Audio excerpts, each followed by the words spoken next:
board, if you want, you can call the meeting to order and proceed through the agenda until we get to the presiding officer election. Okay, well, thank you. Welcome everyone to our budget committee meeting for our Grants Pass School District number 7. I will call our meeting to order at 5 o'clock. I believe we have a quorum, it looks like. So as far as announcements go, I don't have any. Do Sherry or Kirk or anyone, do we have any announcements? I don't think we do. Nope. And adjustments to our agenda. I know that you sent out a few other items tonight, Sherry, but I don't think there was any other adjustments to our agenda. Are there? Correct. Yep, that's correct. Okay, well then we will proceed to number 2 on our agenda, action items 2.1, election of a budget committee's presiding officer. So we will entertain a motion to elect a presiding officer tonight. I yield to Debbie Brownell. This is Member Brownell, and I nominate Quinn Collins to be presiding officer. I second the nomination, Cliff Coolman. Okay, so we have a nomination. It's been seconded. Any discussion? I think that's a great idea. Okay. Well, I believe we'll need to have a roll call vote then, Tanya, since we're on a Zoom meeting. Tanya, can you help us with that? You're on mute. Tanya, you're muted.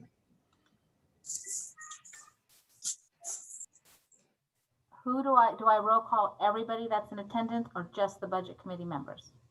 Or budget committee. Yes.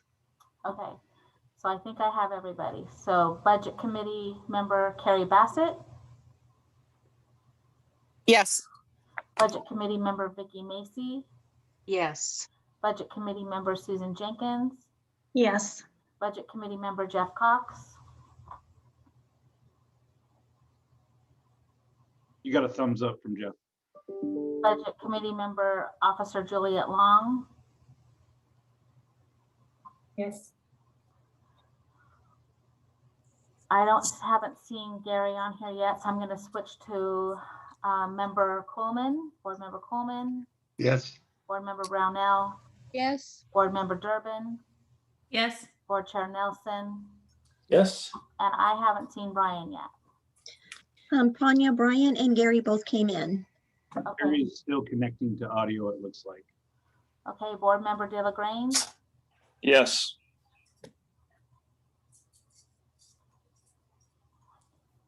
okay. Is Gary hooked up yet? Mine shows he's still trying to connect to audio. Okay. So we have a quorum.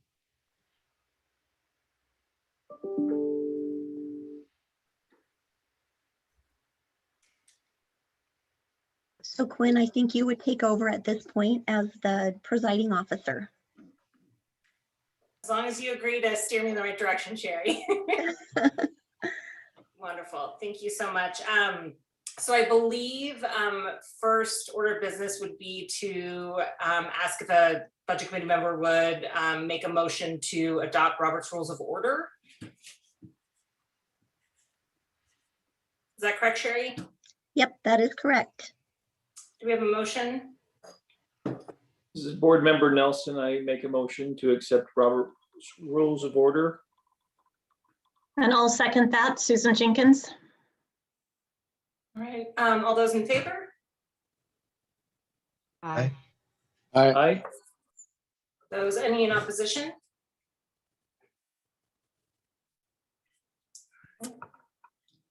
Motion carries. Next on the agenda item under communications, we have delivery of the budget message by the superintendent. So Kirk, I'll hand it over to you. Very good. Sherry, I don't know, you want me to share my screen with the budget message? Oh, I got it right there, Kirk. You got it. Okay, I'm going to read it off of, I've got my Word version up, and then when I get to the tables, I'm just going to briefly reference those tables, and you can hover your mouse around them or something. So, all right, here we go. A little long-winded, but so I'd like to welcome the Budget Committee, staff members, and members of the public attending today's Budget Committee meeting. This is the first Budget Committee meeting to review the proposed 2021-2022 Grants Pass School District number 7 district budget. The proposed budget being presented to you this evening is based on the most recent budget forecast issued on March 1st, 2021 of 9.1 billion, and this is over the biennium. This funding level is intended to be a 49%, 51% split over the course of the 21-23 biennium. Funding for the Student Investment Account and the High School Success Act does not come from the State School Fund. The Student Investment Account is funded a separate tax collection as stipulated by House Bill 3427, also known as the Student Success Act. The High School Success Act is funded through Measure 98. As we are encouraged to see Oregon's economy bouncing back as we navigate the season of COVID-19 shutdowns that have significantly impacted our educational institutions, a final budget number will not be determined until the conclusion of the current legislative session in June of 2021. Advocates have indicated there is a pathway for a funding level of 9.3 billion. However, because the ending fund balance for 2020-2021 is coming in higher than budgeted, we do not anticipate having to make cuts even at the 9.1 billion level. It should be noted in this message that this budget demonstrates an increase in general fund revenue and resources of more than $21 million as a result of federal dollars from the elementary and secondary schools emergency relief funding, also known as ESSER, and the American Rescue Plan. These are one-time dollars that are relatively limited in scope for how school districts can expend these resources, but can have a significant impact on improving the safety and quality of our facilities. The district will continue to face increasing costs as a result of collective bargaining obligations, additional staffing costs, as well as an increasing cost for utilities, insurance, and other recurring expenditures. Without knowing what potential limitations and restrictions may be imposed on the reopening of school in the fall, the district must take this into account. While the legislature has made some minor PERS reform that have resulted positively for the district in the coming year, projections beyond this biennium continue to demonstrate a continued impact on the district's obligation for the unfunded PERS liability. The district is committed to aligning our resources to reflect the priorities of our strategic plan guided by the following pillars. We are striving to build a resilient community. We are grounding our practice in equity and inclusive practices. We are ensuring strong academic outcomes and post-secondary plans for all students. We are focusing attention on safety, facilities, strong operations, and building organizational capacity. The proposed 2021-22 budget presented to the Budget Committee for consideration this evening strives to strike a balance by allocating available resources to address rising staffing and other costs, and continuing to expand our efforts to strategically address the needs of our students and families so they can take full advantage of the outstanding educational, extracurricular, and college and career readiness opportunities our district offers. Based on these priorities, the proposed 2021, I thought I heard somebody there. Based on these priorities, the proposed 2021-22 budget is intended to achieve the following specific objectives: preserve a full school year and maintain all current programs for our students with the caveat of potential changes given the impacts of the pandemic. Provide adequate resources to meet the district's anticipated collective bargaining obligations, including associated FICA and PERS employer costs. Provide funding for estimated non-salary related costs, including utilities, insurance, technology, and professional services. Invest significant one-time funding into capital projects to improve the quality, safety, and security of our facilities to meet the district's elementary classroom construction debt obligations and to address critical deferred maintenance and capital equipment needs. Maintaining a yet still strong PERS fund level of more than $3.37 million to help protect against forthcoming PERS employer rates. And based on projected funding for the student investment account of just 4.01 million, the district is prepared to continue to invest in the following programs and supports: increase certified FTE to provide more interventions for math and language arts at middle and high school. Add a second stepping stones program at the elementary level for our most dysregulated kids. Expanding partnership with Maslow Project to support our homeless population. Expand after school and summer school opportunities at all grade levels. removing course fees and reducing athletics and activities fees, and multiple other investments that can be found in our student investment account proposal and application submitted to the Oregon Department of Ed. The following table summarizes the net increase in the district's estimated 21-22 general fund available resources. The following table allocates these resources. Business Director Ely will provide more detail regarding the various revenue and expenditure variances during the formal budget presentation. The following table summarizes the general fund resource use increases and decreases in the proposed budget in comparison to the last several budget years. Other funds reference significant points in the 21-22 proposed budget for other district funds are as follows. You have the federal programs funds, we have student body funds, food service fund, cool schools fund, the bus replacement fund, high school success fund, also known as Measure 98, PERS reserve fund, capital projects fund, insurance reserve fund, and finally the unemployment fund. In conclusion, in writing my fifth budget message as your superintendent, I've reflected on the 20 years for which I have had the privilege to be a teacher, coach, and administrator in Grants Pass School District number 7, as well as watch my own children have the opportunity to experience tremendous educational, co-curricular, and extracurricular opportunities. Over the recent years, we have seen continued growth in our graduation and attendance rates, and we have celebrated numerous awards and achievement for individual students and school programs. Grants Pass School District number 7 is an exceptional public educational organization, and the financial forethought demonstrated by our school board, budget committees, and district leadership have allowed the district to continue to recruit and retain high quality staff, maintain a full instructional year, and retain and expand educational and extracurricular programs for our students and families. In closing, I would like to thank the staff, particularly our Chief Finance and Operations Officer, Sherry Ely, and her team for their efforts in preparing the proposed 2021-2022 budget. In addition, I would like to thank the board and budget committee members for their ongoing commitment to our students, our staff, and the programs that make our district successful. We have so much to be thankful for as we continue to foster hope, engagement, and resilience for students, families, and our community. Respectfully submitted, Kurt Kolb, your superintendent.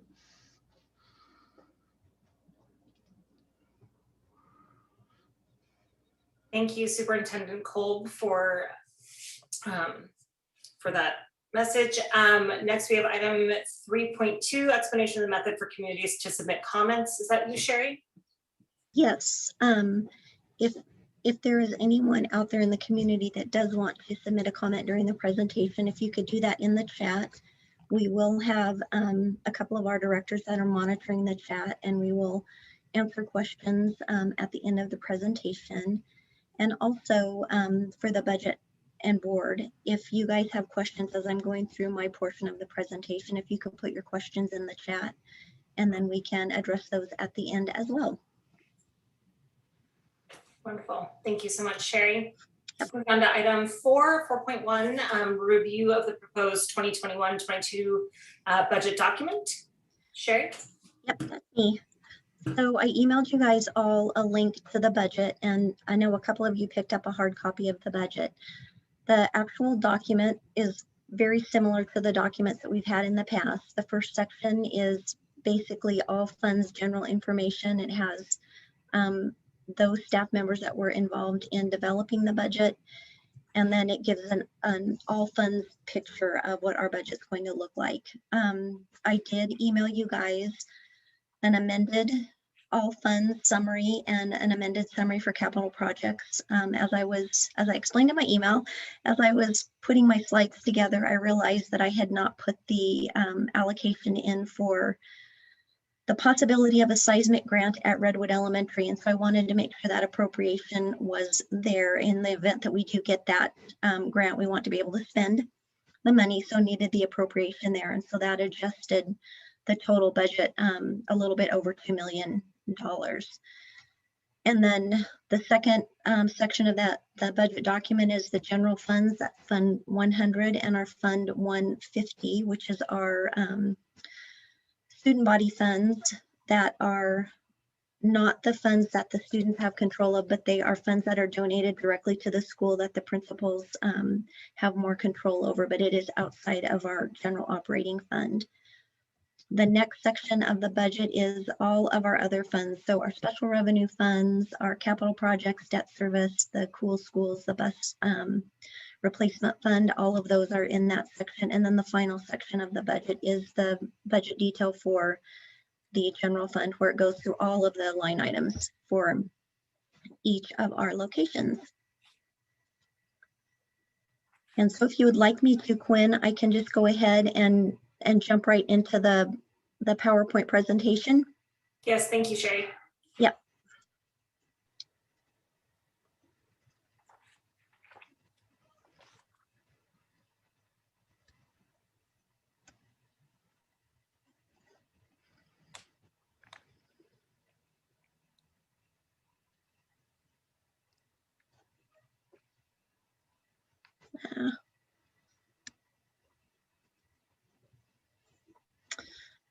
All right, it's going to look very familiar to you guys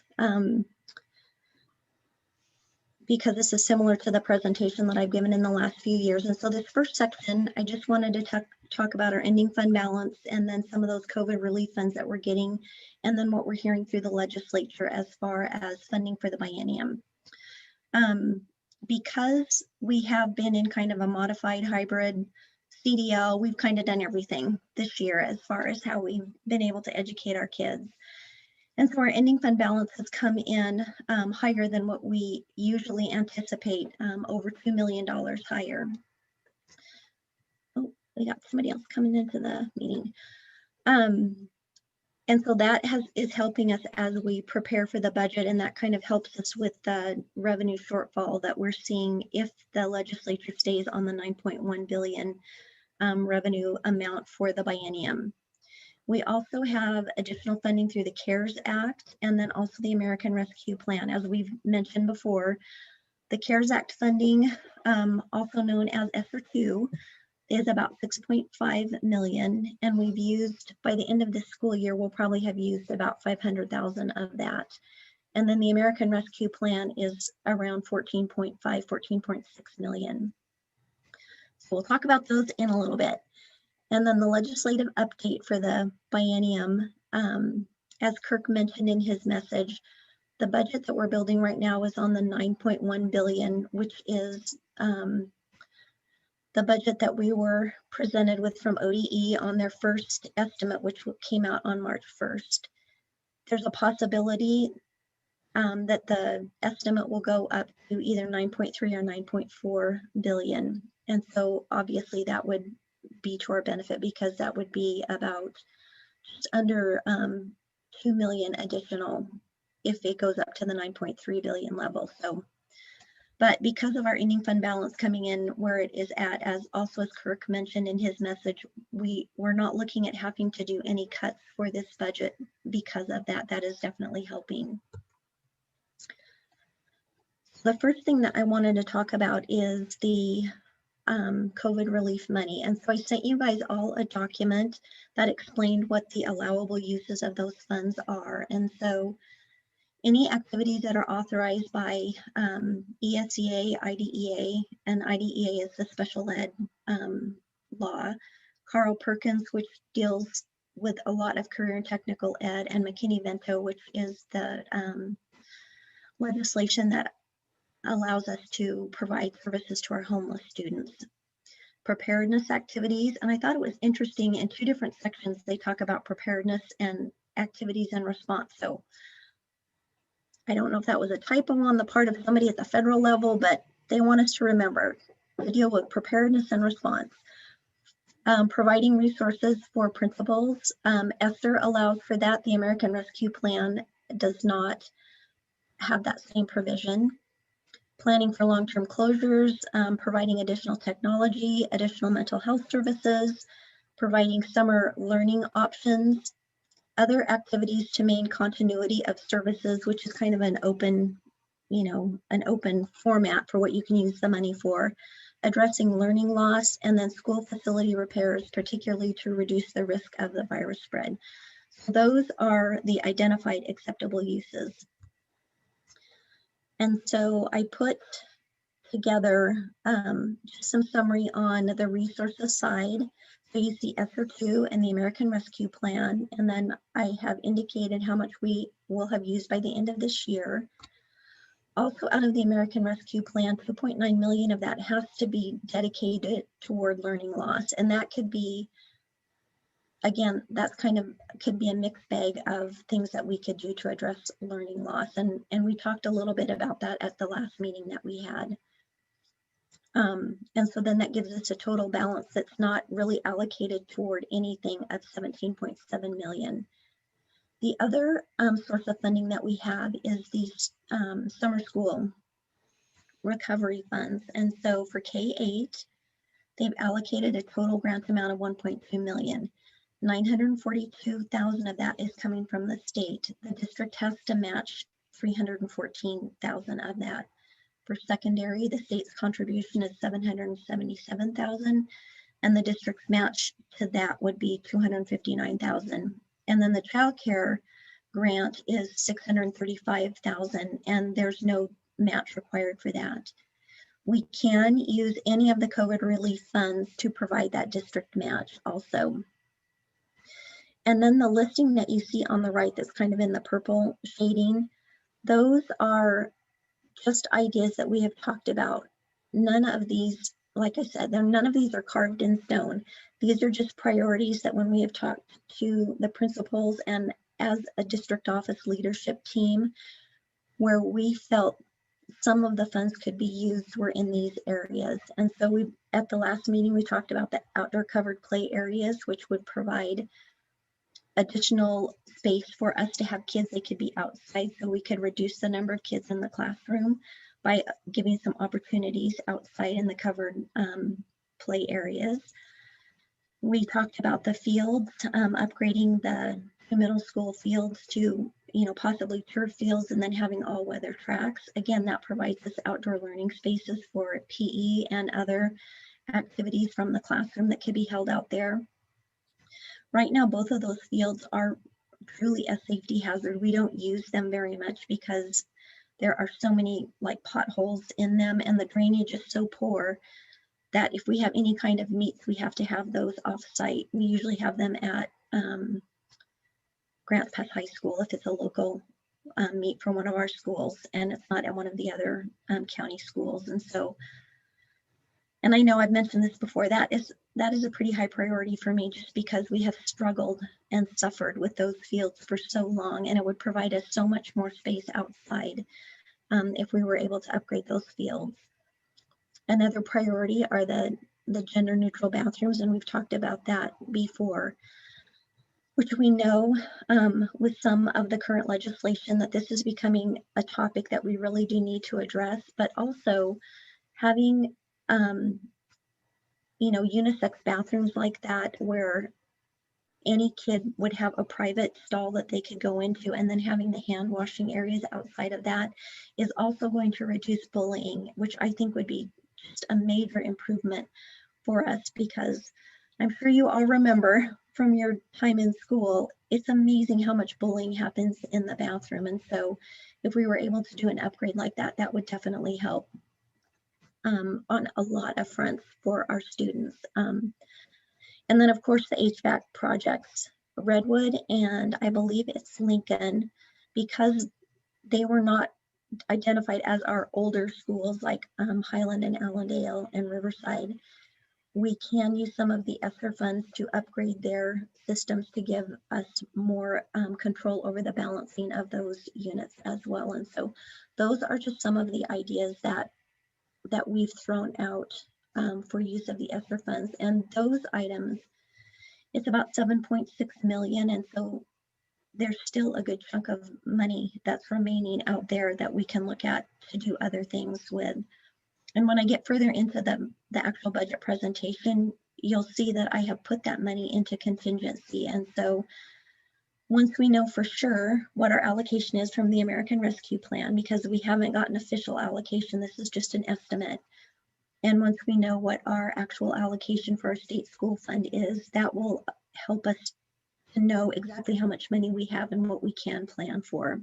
Carrie, question in the chat. From Yes. Carrie Bassett, I understand the reasoning behind the gender neutral bathrooms, but how are we justifying it under ESSER funds to meet the requirements of it? And I think it's just safety. Anything that can be applied towards student safety, it would qualify. I don't know if you want to expand on that. The other thing that, and I know it's not in that document that I sent you, but in all of the meetings that we've had with the Department of Ed, they said that we have to put an equity lens on everything that we do. And that definitely, the gender neutral bathrooms would definitely fall under the equity lens for use of those funds as well. And so that's one of the other areas that I would consider that would make that type of a project eligible for those COVID relief funds. And Susan Jenkins questioned, is there a need for those bathrooms at the elementary level? Yes, I would say that there are.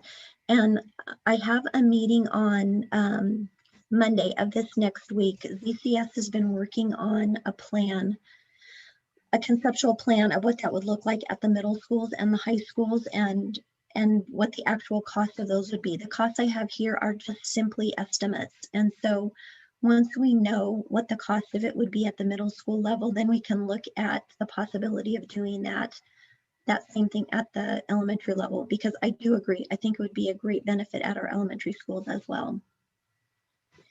One other thing that I forgot to mention is at Highland, you'll notice it says front office buzz in. That would be something that we could also look at for our other schools that don't have that. We currently have it at South Middle School, and it's safety. It satisfies a definite safety concern, and also if we have to continue with the COVID check-ins, it also provides just another kind of barrier where people have to stop before they can actually enter the building. And so that would be something that we could look at also at all of our elementary schools and at North Middle School too. North would be a little bit harder because of the way that school is structured, but definitely something we would want to look at too. Excuse me. Any other questions, Kirk? Nope. Oh, clarifying question, are HVAC line items reducing our debt? The HVAC line item that you see there, no, it is not reducing the debt, but that is one area that I know there are some differing opinions on that, but that would be a priority for me from the perspective of just maintaining the fiscal health of the school district. If we could have set aside some of those funds in a debt service reserve fund, it would help us as ongoing as we budget, because as you guys know, we never know for sure from year to year what kind of funding we're going to get from the state. And having a little bit of a reserve in our debt service, I just feel like would be a fiscally prudent thing that we need to think about. But no, it's not in the spreadsheet that you see there. Yep, I do believe we have that in the SIA budget. Also, yes, yep. For debt service. And then you'll also see as we get further in the presentation that the funding that we receive in the Cool Schools Fund, that's all going to be dedicated to the debt service. It doesn't cover all the debt, but it definitely will help with that. Next slide. This is just kind of a visual of how we do our planning. So we start with the big picture of ongoing needs assessment, which can be affected by a multitude of things. Like, who would have ever thought a year ago that we would be dealing with a pandemic and that our needs assessment would be vastly different than what we usually have. And so needs assessment is always top priority. Then continuously reviewing the programs that we have invested our funds in to determine if they are doing what we want them to do. Any new mandates have to be considered in our needs assessment, and then the AROI, which is academic return on investment. Even though that's a little bit of a nebulous number to come up with, because we're talking about dealing with little humans, not widgets that we're building, but it's definitely a metric that we can use to determine if programs are doing what we want them to do. And then ultimately, how much cash do we have? That's the big driving factor as far as programming. And then this is just a visual of where our funding comes from. We have the state school fund, we have our local revenue, special revenue, capital projects, internal service funds, and then of course the COVID relief funds. And this is just a reminder, and I know we've talked about this before, but when you're looking at the budget document, this is how the accounts are structured. So the first set of numbers are going to be the fund. The next four numbers are the function, and then the object, the location, and then the area of responsibility. The function number is really the program, whatever program it is that we're allocating funds for, and then the object is how we're accomplishing that, and then the location, and then area of responsibility, like for special ed, or like I've created special areas of responsibility for our construction projects. So because we have to account for them for the ESSER funds, for the loan that we're doing, and so areas of responsibility just give us that further level of detail. And then this is just a picture of where our ADM is at. The number that you see here for 21-22 is the number that I estimated back in December, and I kept it status quo to the estimate that I submitted the December before for 2021. They held us harmless in 2021 to what our ADM was in 1920. They cut it off in January because of the pandemic. And ODE has said that they won't have any district that will drop below that. And so this number will probably come up a little bit because of where we ended up in 1920. Now, I don't know if they'll continue that ongoing if, as a result of the pandemic, districts all over the state are experiencing a significant loss of ADM. That might eventually have an effect on how they allocate the funding. But it's kind of a balancing act. And so if every district in the states is having lower ADM, that just increases the amount of money in the pot to be distributed out to districts. And so what you would see is you wouldn't be getting as much money based on the number of students, but the amount per student you would be getting would be more because of that. So it's definitely kind of a balancing act how the state school fund works. And then our student demographics, again, just a picture of where we are demographically. And you guys know we're a predominantly white community. And so that's just a visual of what our community looks like. And then our special needs population, because of the pandemic, we saw a decrease in the number of special ed students we were serving. I anticipate that that's going to go back up once we get back into a normal school year, which I am praying every day that September we get to start out in a normal year and we have all of our kids back. English language learners, that increased a little bit this last year, so that was good that we had more of our students who were new to our country and still learning our language, participating in the program. So I thought that was a plus for us this year, especially during the pandemic. I thought that was interesting. And then our free and reduced program, we are still in the CEP, the Community Eligibility Provision Program, which means that our free and reduced rate or our poverty rate in our community is high enough that all of our schools qualify for free breakfast and lunch. And so that has been renewed for us. And so that will continue for this next school year. And now I'll get into the numbers. And I put this in here. I found this one. I think that our board chairman this may be a quote of his. And I thought this was really important just because having the trust of you guys in what we do is really important. And we appreciate that a lot. So if that was you, Chairman Nelson, thank you for that quote. I really like that. All right, so here's our all funds summary. Our general fund always is the largest, so we're at 95 million, which again is about 20 million more than we had last year, and that's because of the COVID relief. We have our internal service funds, capital projects, debt service, our 280 student body funds. These are the funds that the students actually are raising and that they have to approve off on what those funds are spent for. We have our special revenue, which includes all of our federal funds, our Measure 98, student investment account, the bus replacement fund, all of those are part of the special revenue. And then this is the 150 account that I had mentioned earlier. And then this is just a breakout of where that revenue comes from. The majority is from the state school fund. Again, this big piece of the pie here is the COVID relief funds. This is our beginning fund balance. And this one is our local revenue. And then this is just kind of a visual picture of how the state school fund is put together. So everything, the state school fund is offset by property taxes, the common school fund, and federal forest fees. And so the total amount is the 63 million, but then they deduct off our property taxes, the common school fund, and the federal forest fees from that. And that's where you get the actual 46 million that comes from the state.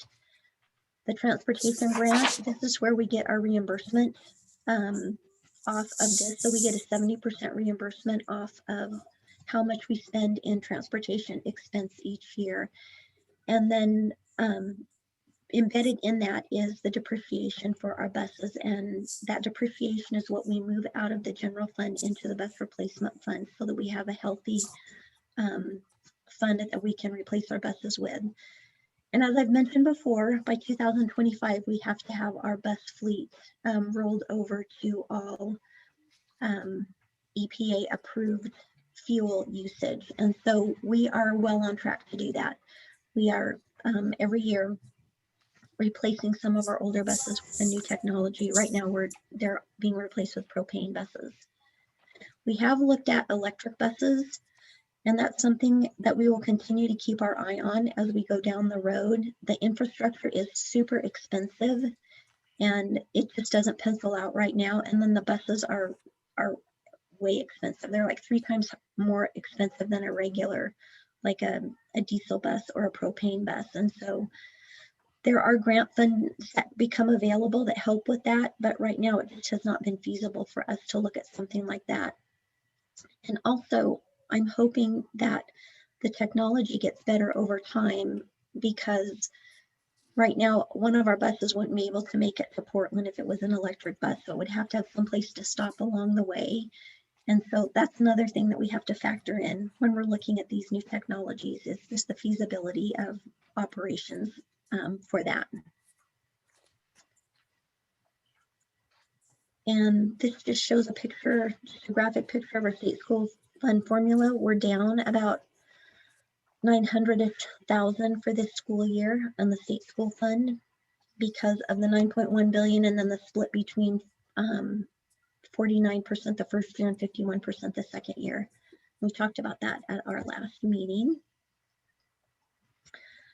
So like I said, our beginning fund balance is up 2.7 million. State school fund combined is down 604.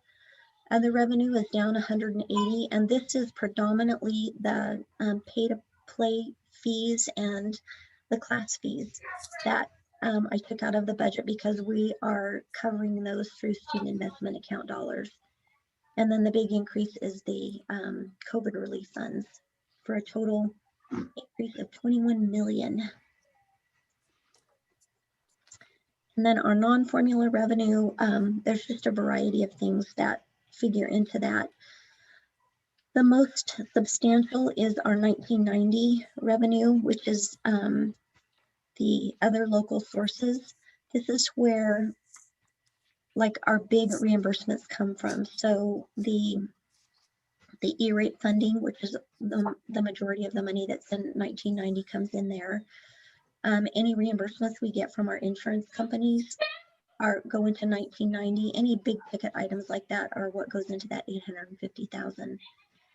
And then the ESD flow through, I kept it static to what it was last year. And so depending on where the funding actually does come in at, it will probably be either a little bit lower than this or a little bit higher. So we'll keep our eye on that one also. And then our expenditure variances, our biggest ticket item outside of contingency is the staff and salary associated payroll cost increases. Excuse me.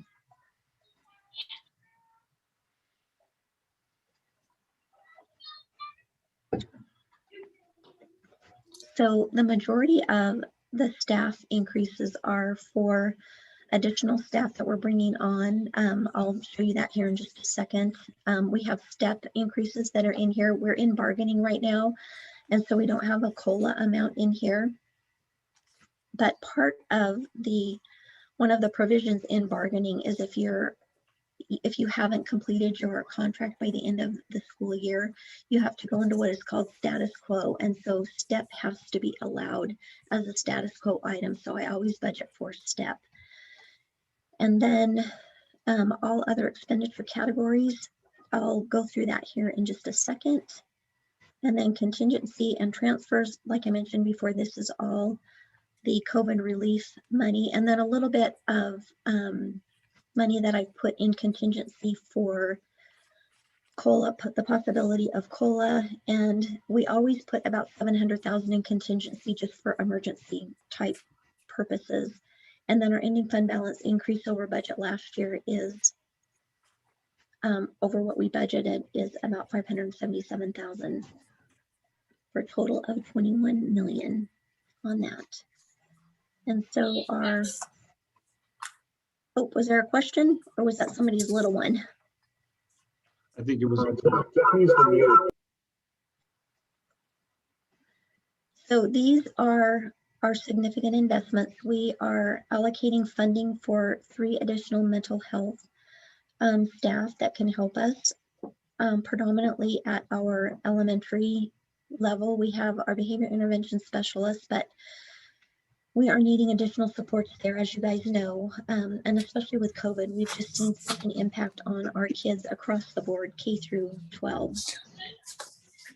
We are needing to add 3 elementary teachers over what we budgeted last year. 2 Grants Pass High School teachers, as we mentioned before, for additional supports there in math and language arts. And then we are increasing some hours at Gladiola and in some of our support staff areas that are in some of the newer programs that we have. And then some alt ed supports and then some additional funding to help us with our work in AVID. Which I know Trish has talked to you guys a lot about that and about the great successes we're seeing with our AVID program. And this is just a visual of where our money goes. The majority of it goes into instruction. And then next is support services. And then again, the big one is contingency and transfers. And then our ending fund balance. And oh, I need to update that number too. That one is not right. So I need to update that one. Oh no, that one is right. I changed it. That's right. And then our contingency I put as 700,000. So it's the 2 of these combined that is our total contingency amount. And so I broke it out so that we could see what the ESSER amount was and then what our regular contingency amount was.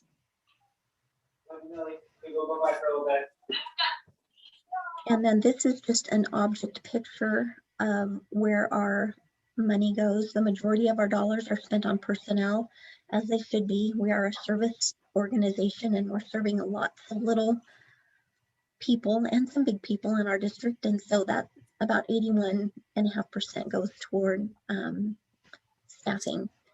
And then you can see the other areas there.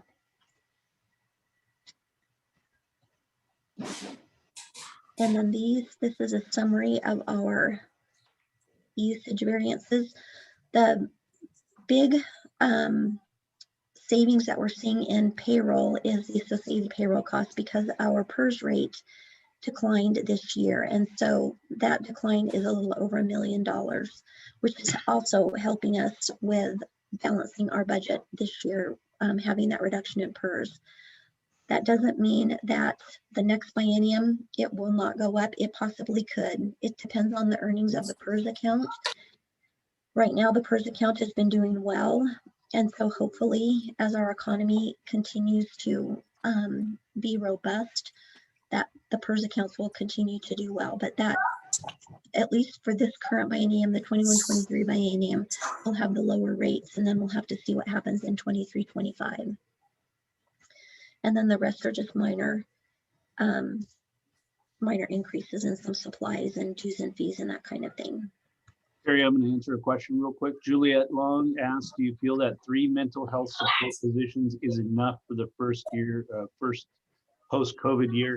We're asking ourselves that same question in conversations with the way we would acquire these individuals is contract with the options, and their ability to staff just their own needs has been a challenge for them. We're seeing this trend throughout the state and actually throughout the nation is the lack of mental health providers. So this was a start for us but as we recognize the need and experience the need, I could anticipate us looking to expand upon that in coming years.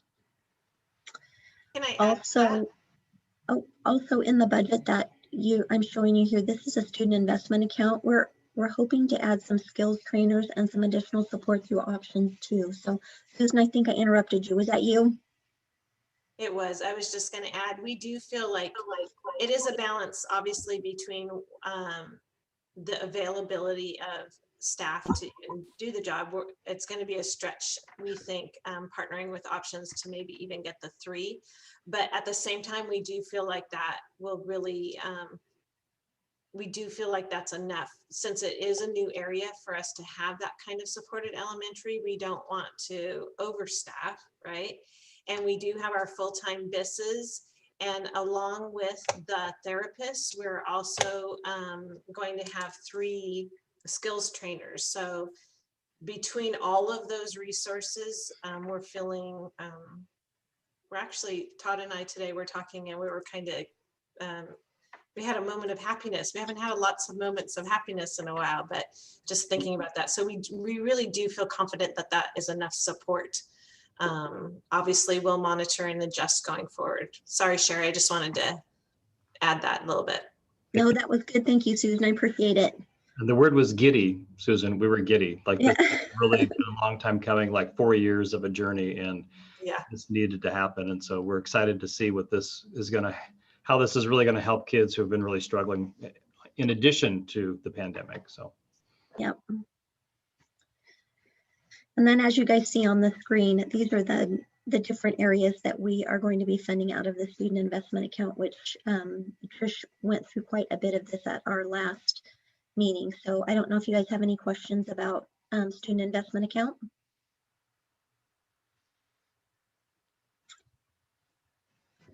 I'm going to go ahead and move on then.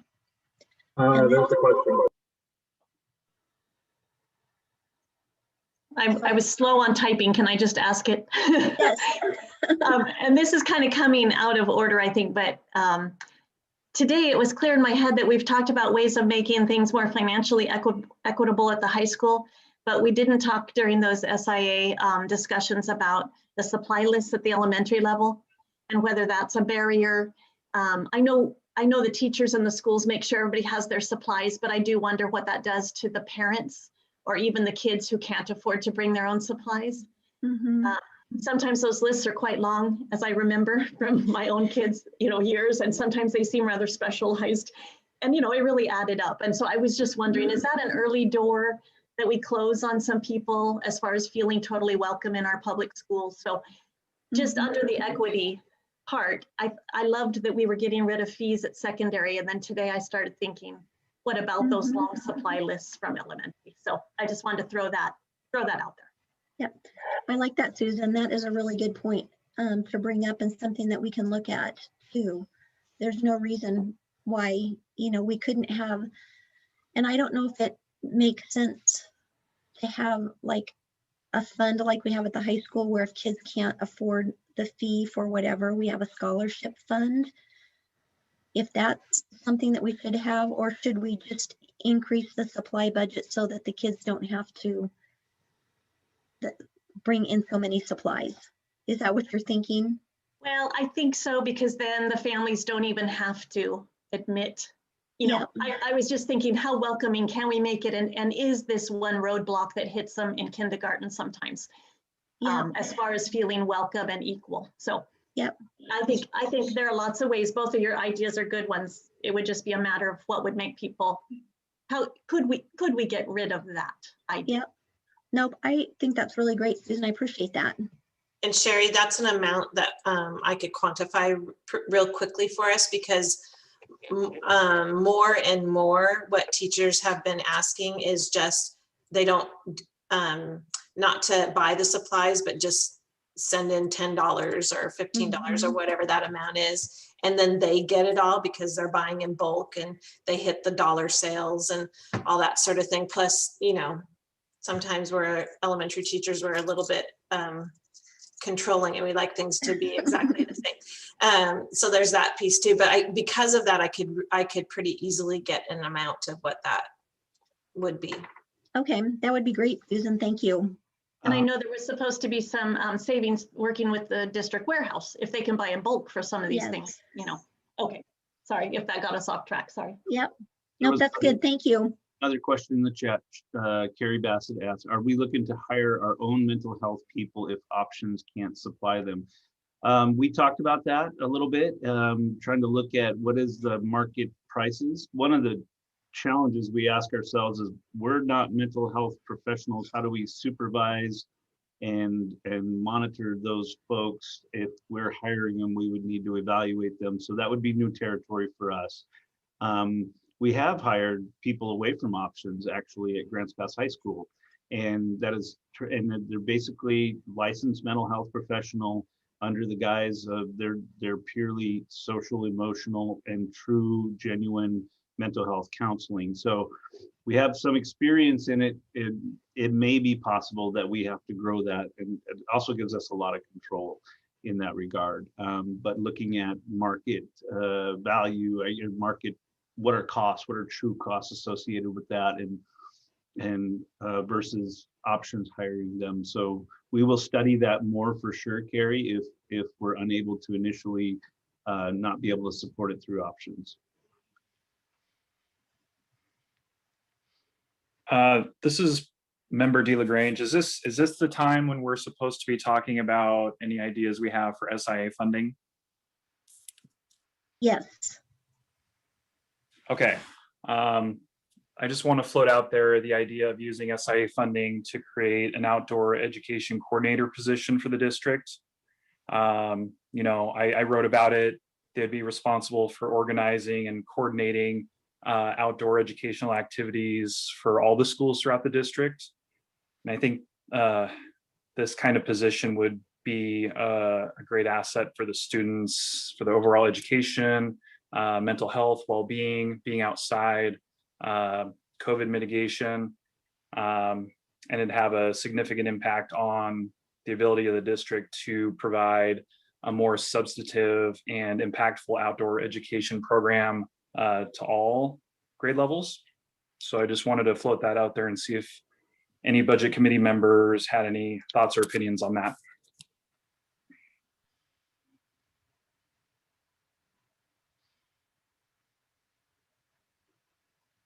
It's a new idea for me, so I haven't wrapped my head around it yet. I read your email and didn't spend much time really thinking about outdoor ed the way that is presenting it. So that's all I can say right now, Brian. Is that something we could add as like it doesn't seem like a full-time position, but maybe we could offer something to the effect of like a coaching position, and that could be someone's, extracurricular, extra duty way to earn money. Susan and Trish, did you guys have any comments about that too? Well, elementary, we stepped our toes sort of this year into outdoor ed, becoming a part of accessing the grant that is for the traditional 3-day outdoor ed. Obviously, COVID happened, so things are different, but we do have 4 of our 6 elementary schools participating in it this year. We're in our 2nd school right now. Again, it had to look different. But there are plans to, next year go back to that. And 5th grade is really where it fits best into curriculum.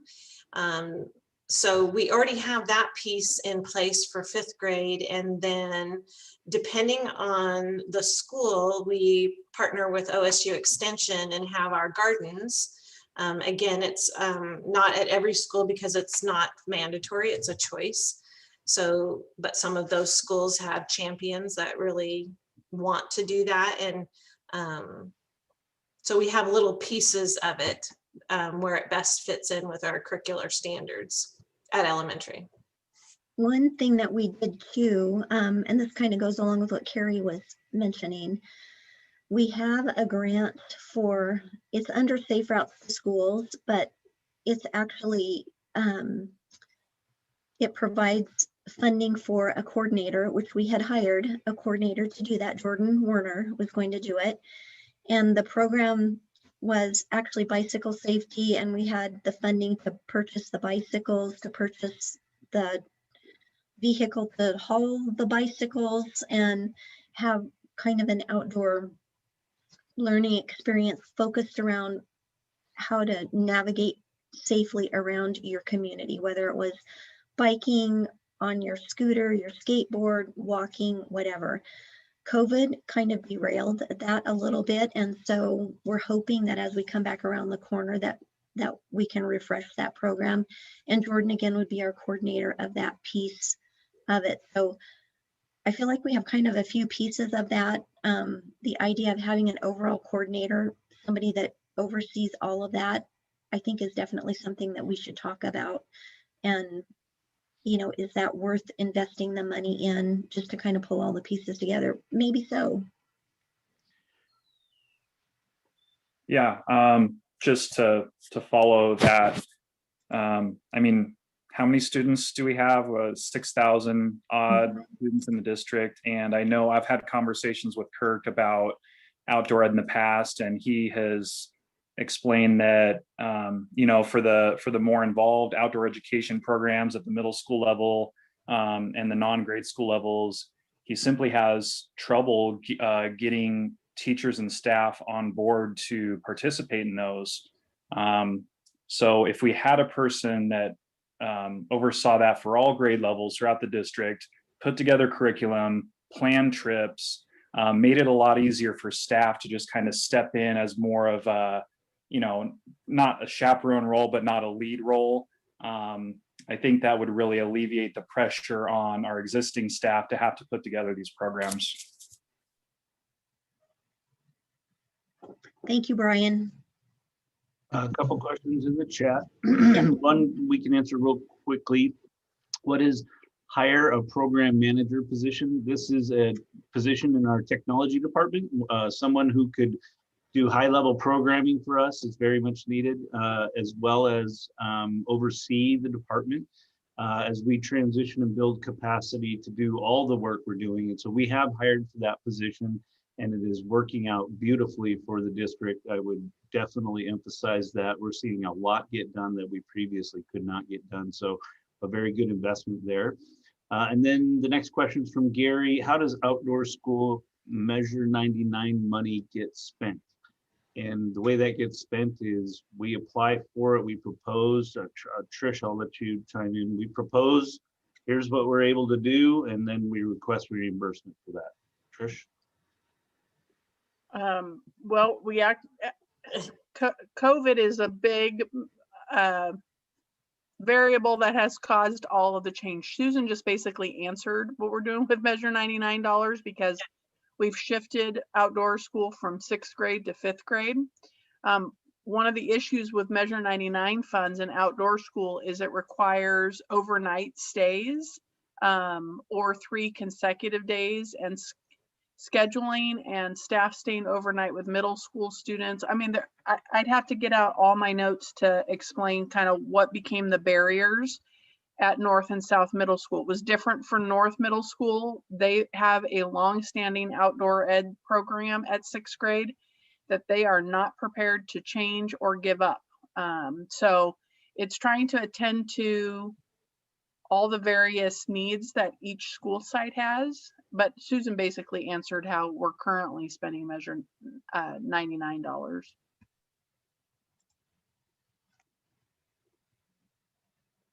The other thing to think about is how do those activities and lessons fit into the curriculum requirements that we have?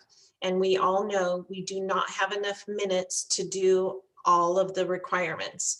So we can't just add more. It has to be very thoughtful, judicious decision-making about where things fit and where we get the best bang for our buck instructionally, and where, you know, what pieces of outdoor experiences enhance the curriculum and move learning forward, and where they're always nice to haves and they're always wonderful experiences for students, but balancing that with the instructional needs that we have. This is Member Durbin. I think just to back up what Brian was talking about a little bit, I think if we're ever going to make a move towards something that encourages some more of that, not just sitting in your seat while you're learning, and I know we've got benchmarks and tests and scores and data that we have to respond to, but if we're ever going to do that, if a coordinator position would help with not only the coordination of the larger, more intense, lots of planning trips needed, but also working with teachers to, you know, combine some of that, because it has to be intentional curriculum planning to have it be inserted and take minutes away from teachers that they desperately need in the classroom. If we're ever going to make that a priority, I think we would need a coordinator to take on that burden of figuring all of that out, because we can't ask that of the teachers. They're already dealing with all of that. So I guess it's more, if we want that to be a priority, I think we should put the money there to hire somebody to do that work. And if that's not this year, then I understand that, because we do have a lot of needs coming out of COVID to take care of. But I think if we are going to make it a priority, a coordinator would make a lot of sense from my perspective. Okay, I'm going to move on to Measure 98. Right now, we can wrap up at the end too on some of these ideas and what we want to actually incorporate into the budget here in just a bit. So Measure 98 is supporting the same programs that we did this year: attendance support, graduation, health sciences, our Spanish family advocates. We were able to hire middle school social emotional counselors, middle school CTE outreach, additional Grants Pass High School CTE, and then college and career opportunities at Grants Pass High School. The budget originally we thought was going to be about 1.5. It looks like it's going to come in at 1.6, and so I did put a portion of that into contingency. So we will have a little bit of money that we could work with Measure 98. So, you know, as we think about some of these ideas that have been presented, maybe a way that we could combine some funds from a couple of different sources that would allow us to do some of these things that you guys are just mentioning. This is just a picture of our other funds. And so federal programs is always an inflated looking budget, because if we ever do get additional funding throughout the year, we want to be able to spend that. And so I always put some cushion into the federal programs budget. And then our student body funds, I mentioned what those are before. Those are funds that the students raise. A lot of the money that the band kids raise for their big trips, like if they go to Disneyland or Hawaii, orchestra the same. They've had trips where they've gone like to Vienna. And so a lot of money is raised by the students for different enrichment activities and lots of travel. Food services status quo, the Cool Schools Fund, this is what the balance would be at the end of this school year. This will actually pay the debt service for the first payment for our HVAC system in this next school year. Our bus replacement fund, I included an appropriation amount because we will be entering into a lease for 6 more buses this year. And so I wanted to make sure I had the appropriation in there.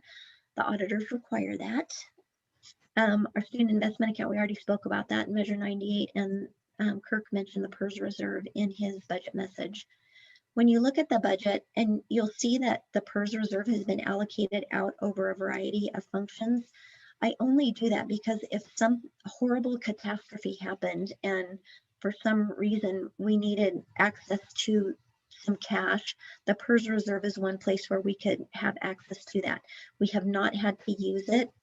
It's just mainly a safety valve, the reason that the appropriation is there.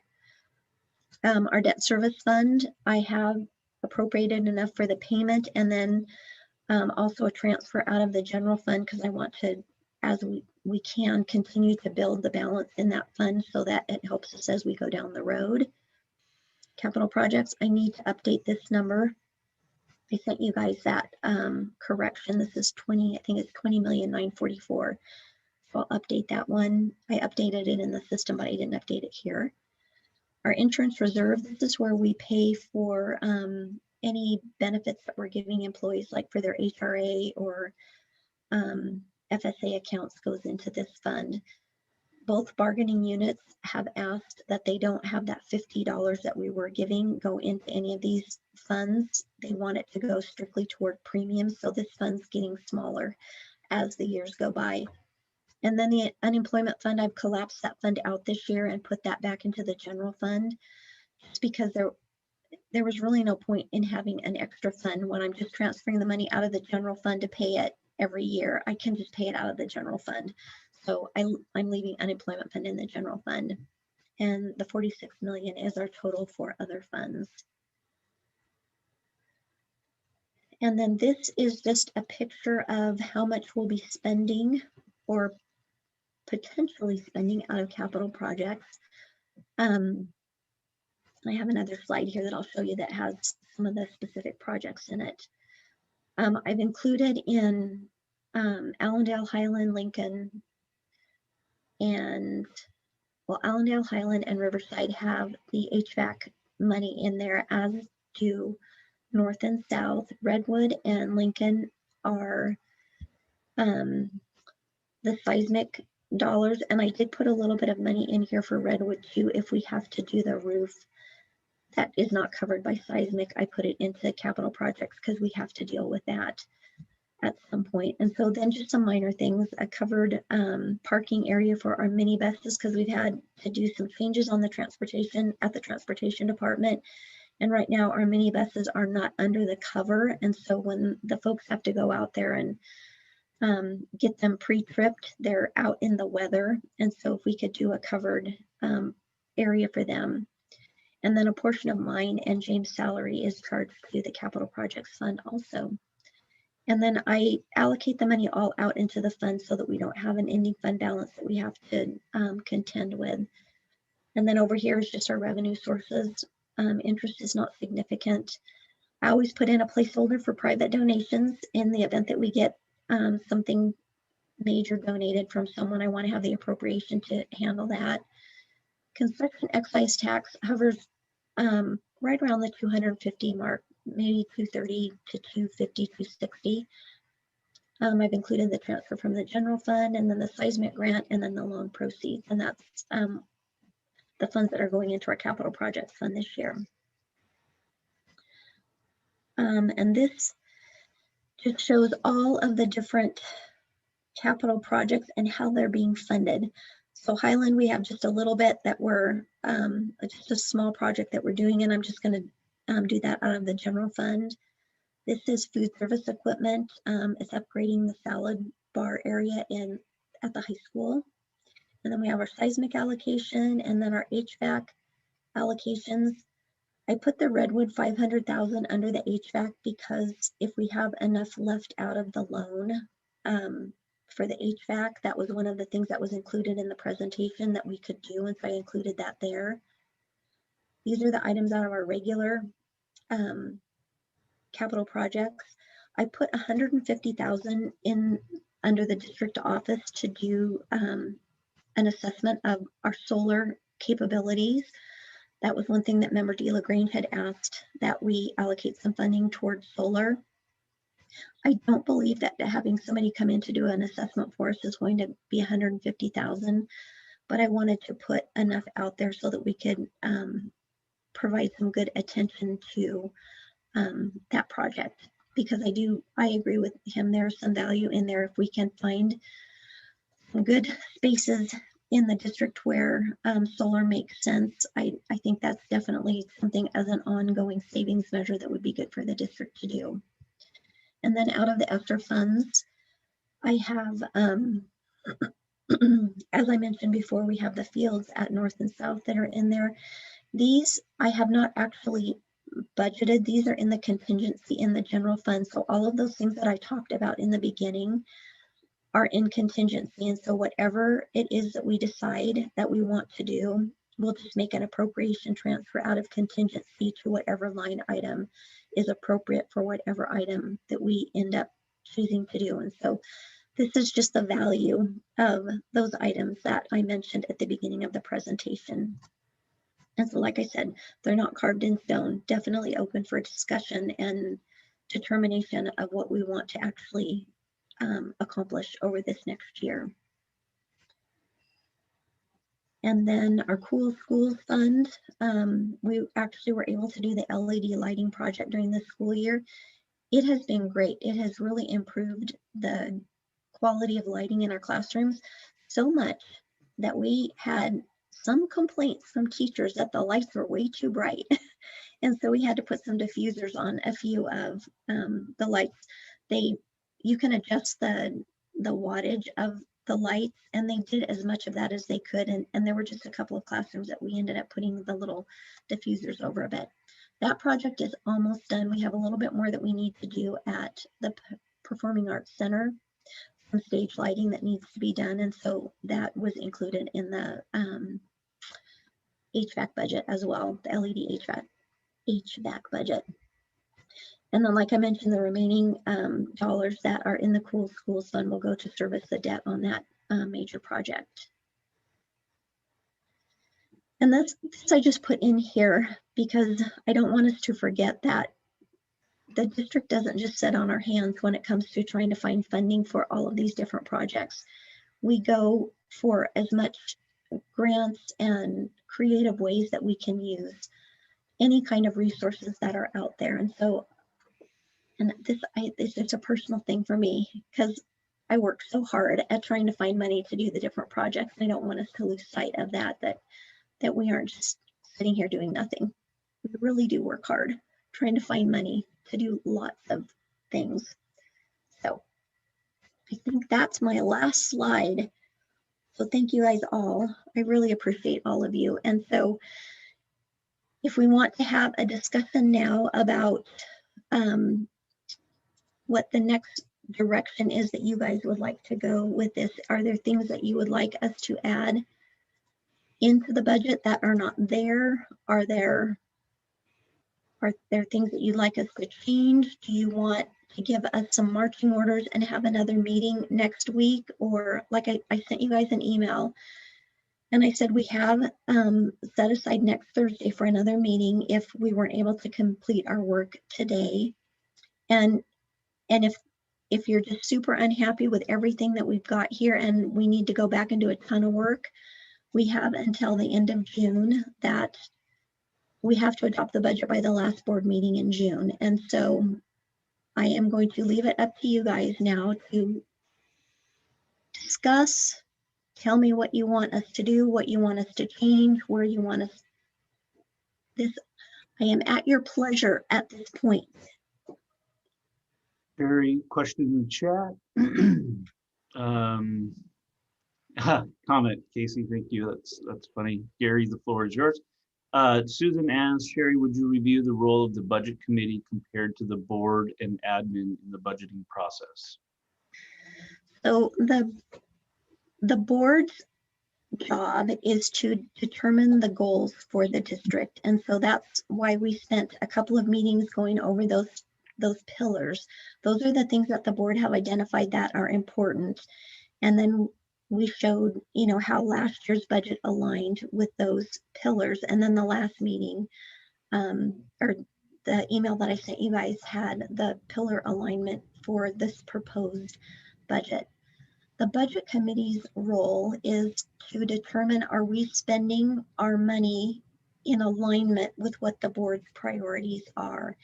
And if any of the things that we've presented do not align with what the board has already determined is important, then the budget committee needs to make sure that we are aligning our budget with that and that we're modifying the budget to conform to the board's priorities.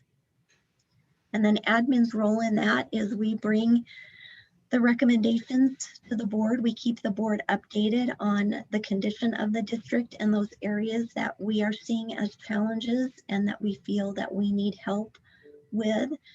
We bring them information on the programs that we are currently using in our classrooms. Did they work? Did they not work?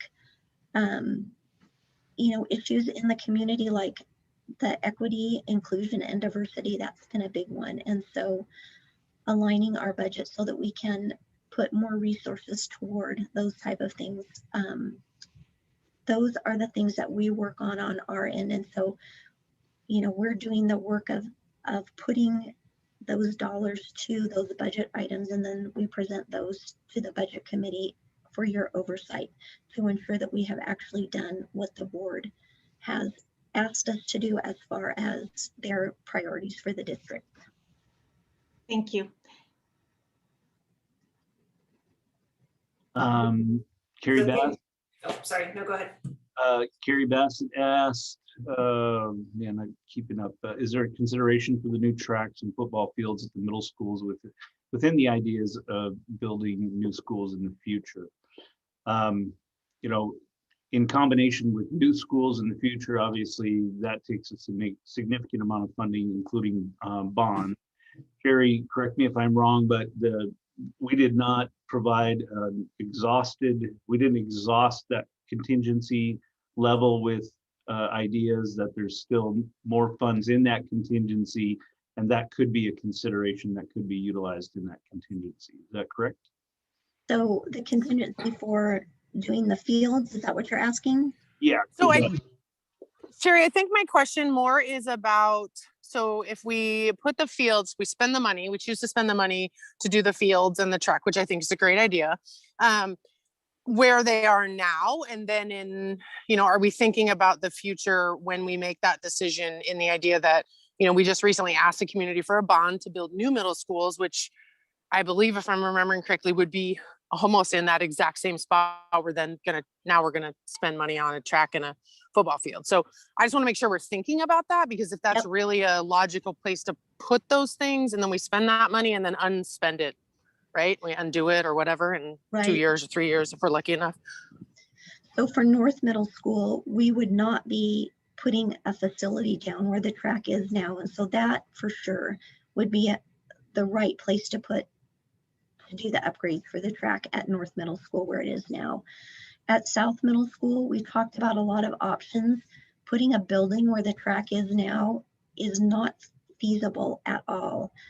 And we talked about some options of expanding the size of South Middle School to make it a larger middle school, or there's some issues with that as we've talked about. Or if we did do a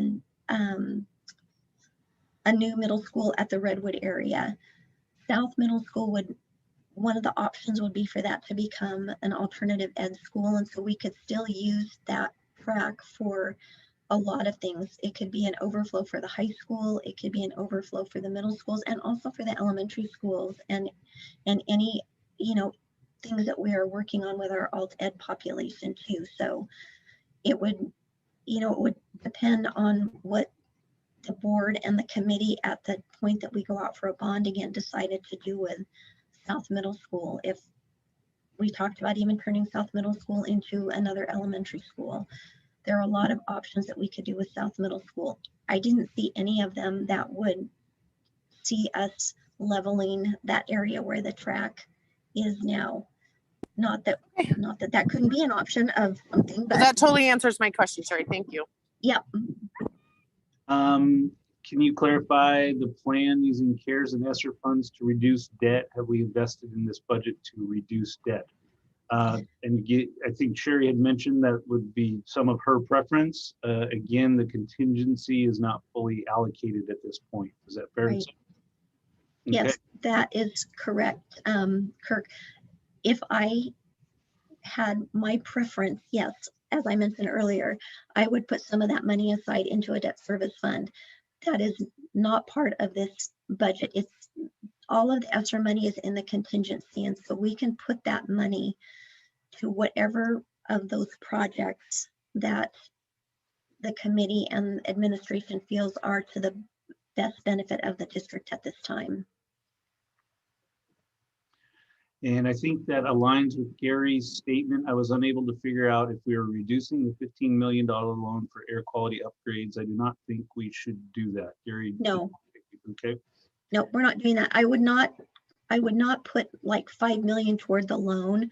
I would just put the money into a reserve fund to pay the debt service on an ongoing basis. Okay, and hope that answers it. Please let us know if it doesn't. Juliet also had asked about middle school tracks.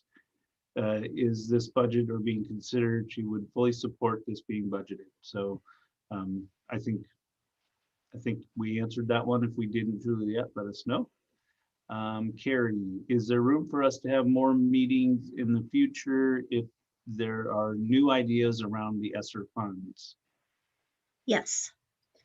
So one thing that I had thought about, because funding is a little bit up in the air right now because our budget process has been earlier in the year than what we typically have, we could either do a meeting next Thursday, which I don't know that I would have any additional information. I don't think I will from the state.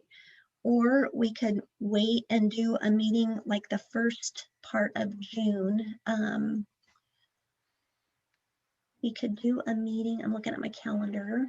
Sherry, it was kind of meaning even more future. Like if we determine this budget is what we want to do and we have a plan, but right, we're not spending all those monies and we have the ESSER funds for X number of years future, could we, if an idea came about and the board wanted to do something, we could potentially agree to spend that money in the future in another meeting, 6 months, a year, whatever that project was. That was my question. Yes, we definitely could do that. And because so much of that money is in the contingency fund, if the committee, tonight said, okay, yeah, we agree with, in concept with the fields and the outdoor covered spaces and looking at the gender neutral bathrooms, we can make those a priority right now. But as we got more of the planning side of that done, like the estimates on what the fields are going to cost, because I don't know that for sure. I have one of our companies here in town is working on that. I have another company working on the gender neutral bathrooms, and then we'll have to have someone work on the plans for outdoor covered spaces so that we can even get the costing for that. If the committee approve the budget as it is right now with the amount in contingency, I would want to bring the committee back once we get some of those numbers solidified so that we could actually talk about, okay, yeah, this makes sense, let's do that. And then at that point is when I would make the appropriation move out of contingency into the regular line items for the budget. And I would be super happy to do that. That would give us some time to actually get some costing in and find out what really is the feasibility. The other thing that I have to do is whatever we decide on these larger capital items, I have to submit that to ODE, and ODE has to approve it. And if they don't approve one or more of the items that we have made as a priority, then we're going to have to come back and come up with different priorities of how we want to spend that money. So there's just lots of stuff moving right now, especially with so much of that COVID relief money out there.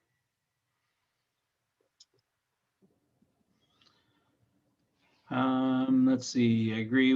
Quinn says, I agree with Member Durbin, especially considering the additional funds this year due to COVID. So in Durbin, I think there's an opportunity to have another meeting before we approve the budget, especially if there could be more information available at that point.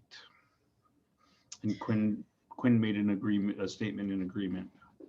Basically just agreeing to what you just said, Sherry. I was basically checking what you were saying. So like having a meeting on June 1st, so that's like the week before the first board meeting.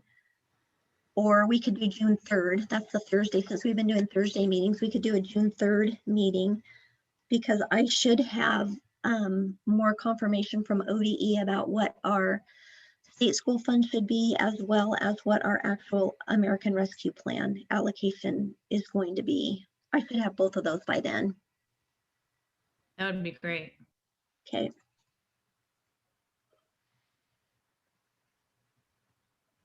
I mean, So it works for me, but it works for everybody else too. And so if we're going to do that, what I would like from the committee tonight is, so the one thing that was talked about quite a bit was the outdoor ed coordinator.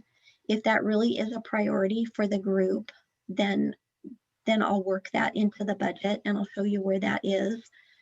And Susan mentioned allocating additional funds to our elementary schools so that we don't have to have families purchasing supplies, which I like that idea a lot. I can incorporate that in the budget as well. And so you guys let me know, are those two things that you'd like me to work on? Is there anything else that you would like me to work on between now and if we are proposing for a meeting on June 3rd? Director Ely, would it be helpful to have a formal motion to direct you to do that? That would be great. So I want to add in here I want to be very careful that we get too initiative heavy and just adding things on. And I am referencing the outdoor ed coordinator and just saying, yep, we got to do that. We need to balance all of our priorities, and we've identified what our strategic plan is. And I do think outdoor ed aligns with building resilient kids and providing equitable access to just real life experiences. And so we really need to be thoughtful if we said we want a budget for that on what that ultimately will look like with competing initiatives. And we probably about 45 or 50 administrators and teachers yesterday did a 3-hour training with Avid yesterday about really aligning your priorities and looking at your initiatives. Are they strategic or are they not? And so we will come to you with more thoughts on that at the next budget committee meeting. I would support a very thoughtful conversation on that also, as I very much recognize the initiative fatigue that can be put on an institution, and especially coming back from a pandemic, that it's a good idea, but is next year the right time to do it? Or is it something that we need time to get back to some normal before adding something new? Yeah, thank you.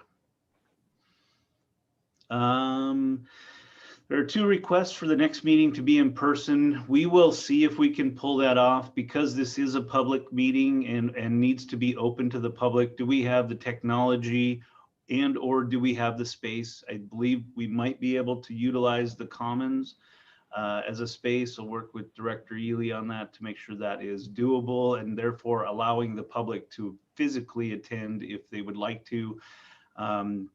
Setting up a camera and microphones to capture everybody's voice here so the public could hear would be a daunting task. Not impossible, but probably a significant financial and time investment to pull that off. So we will see if we can make that happen, because I agree, it's just nicer to see you all in the same room. So anyway. I had, am I coming through finally? Yep, we can hear you. Okay. So I know that as time passes, we have more clarity and you will have more information later in May, early in June, but we don't really expect to have I guess I'd call it final clarity in that time period. I guess what I'm suggesting is that between now and the 1st of June, I don't expect we're going to get enough additional clarity that we really are going to change things. And so I'm sort of putting out there that I'd be good with just passing the resolution tonight. And certainly if things change radically, we can have more meetings later.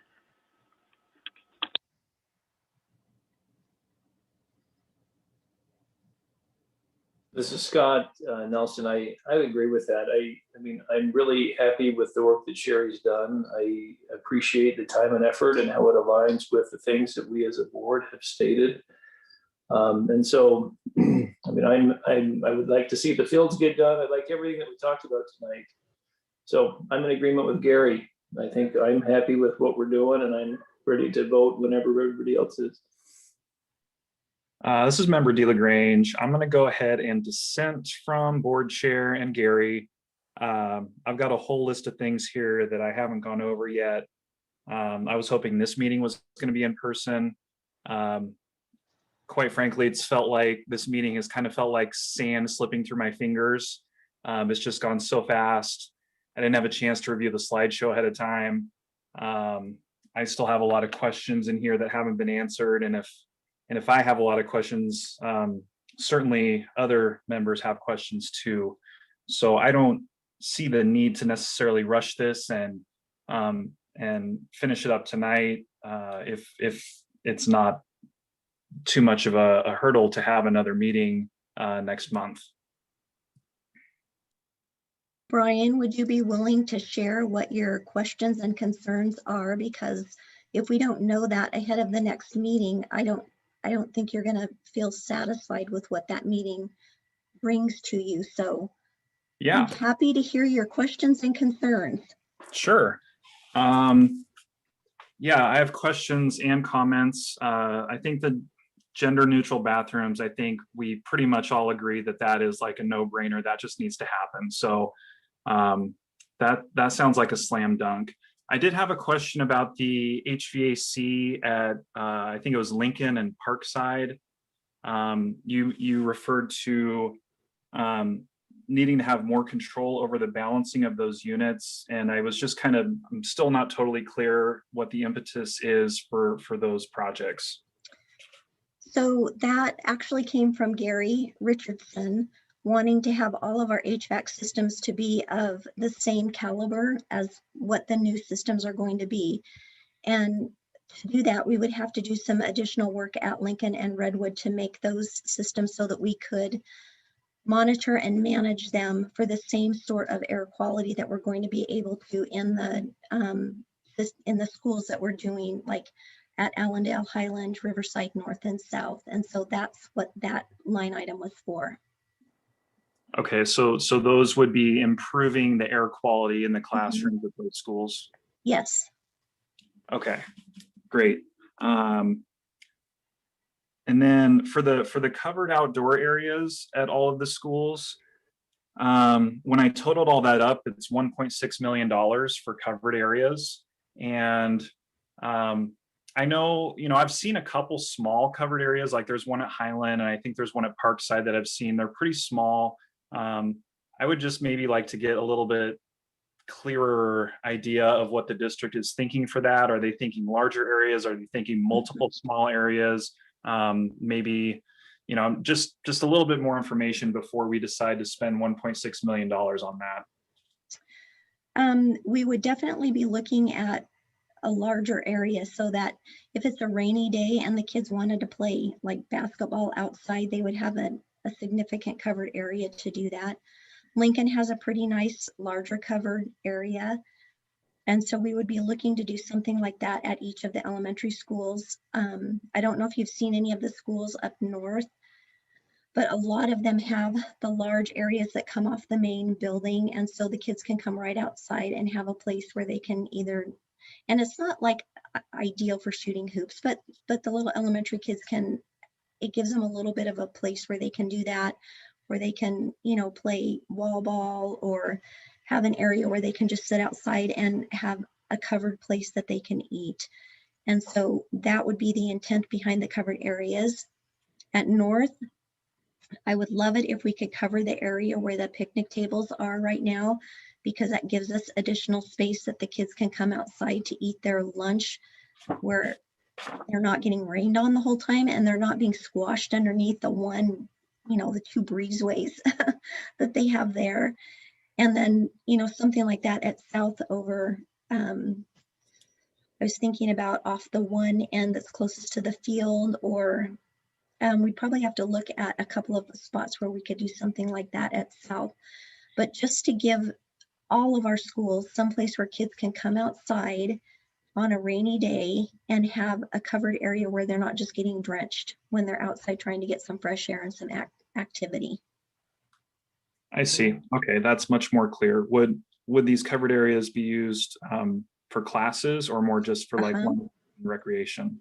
Oh no, they definitely could be used for classes. And so if a teacher wanted to take a class outside for, a science activity or, something like that, they definitely could do that. Hopefully they'll be multi-purpose. Cool. Okay.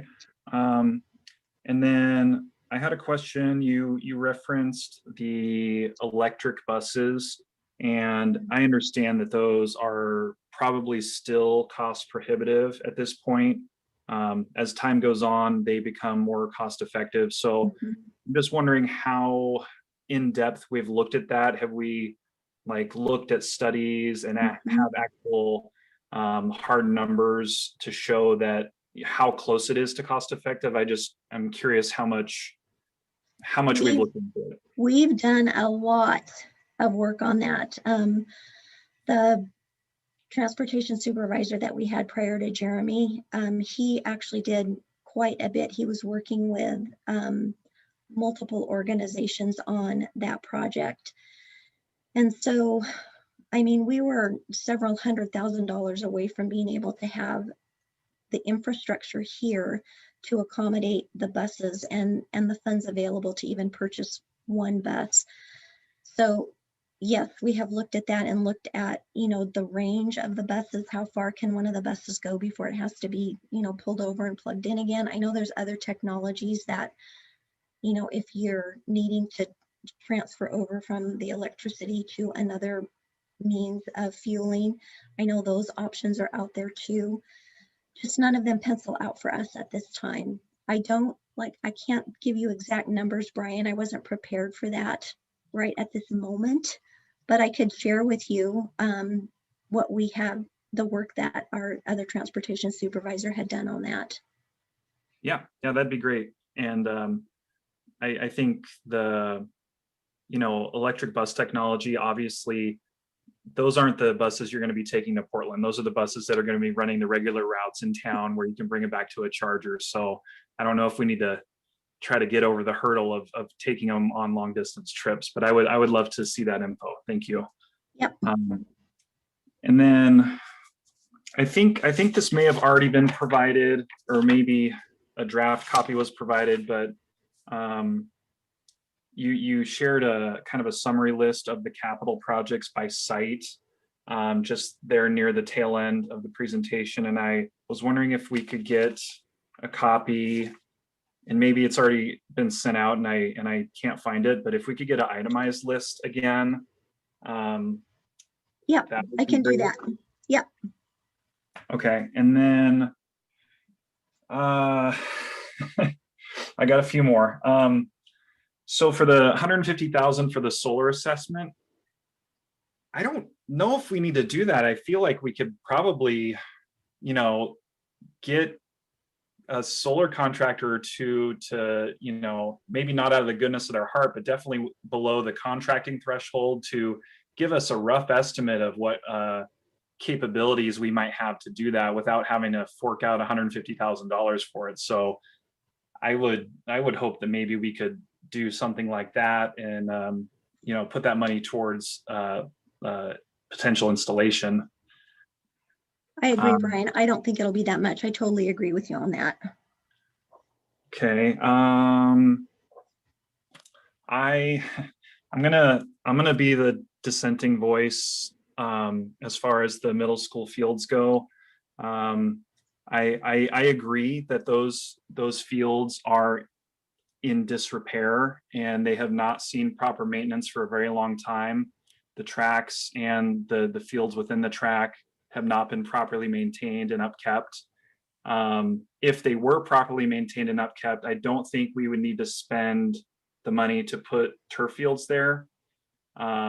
So I know I'm probably in the minority here, but I would advocate for maybe just renovating our existing track and field with natural grass, as opposed to putting the artificial turf and the composite tracks in at those sites. They've always been at that level. We haven't, as long as they're properly maintained, they work great. So that's just more of a comment, I guess. And then I did have a couple questions in the actual budget book. And the budget book doesn't have a master page list, so I can't just say what page to go to tell you where this is.